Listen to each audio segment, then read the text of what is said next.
കരുവന്നൂരിനൊപ്പം മറ്റ് സഹകരണ ബാങ്ക് ക്രമക്കേട് പരാതികളിലും അന്വേഷണം ഊർജിതമാക്കി ഇഡി. അയ്യന്തോൾ, തൃശൂർ സഹകരണ ബാങ്കുകളിൽ നേരത്തെ ഇഡി റെയ്ഡ് നടന്നിരുന്നു. കരുവന്നൂർ സഹകരണ ബാങ്കിൽ തുടങ്ങിയ അന്വേഷണം മറ്റു ബാങ്കുകളിലേക്കും നീളുകയായിരുന്നു. തൃശൂരിലും കൊച്ചിയിലും വ്യാപക റെയ്ഡുകൾ നടന്നിരുന്നു. സഹകരണ ബാങ്ക് തട്ടിപ്പിലെ മുഖ്യപ്രതി പി സതീഷ് കുമാറിന് ഇടപാടുകൾ ഉണ്ടെന്ന് വ്യക്തമായതോടെ അയ്യന്തോൾ, തൃശൂർ സഹകരണ ബാങ്കുകളിൽ റെയ്ഡ് നടന്നത്. ബാങ്കുകൾ തമ്മിലും അനധികൃതമായ പണമിടപാടുകൾ നടന്നിട്ടുണ്ട്. ഹോട്ടൽ വ്യവസായി ദീപക് സത്യപാലിന്റെ കൊച്ചിയിലെ വീട്ടിലും റെയ്ഡ് നടന്നിരുന്നു.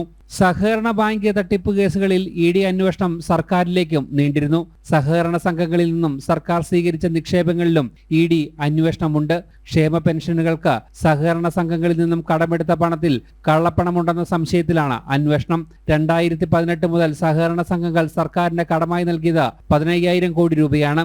കരുവന്നൂർ സഹകരണ ബാങ്ക്, അയ്യന്തോൾ സർവീസ് സഹകരണ ബാങ്ക്, തൃശൂർ കോഓപ്പറേറ്റീവ് ബാങ്ക് എന്നിവിടങ്ങളിലെ സാമ്പത്തിക ഇടപാടുകളിലാണ് നിലവിൽ അന്വേഷണം തുടരുന്നത്.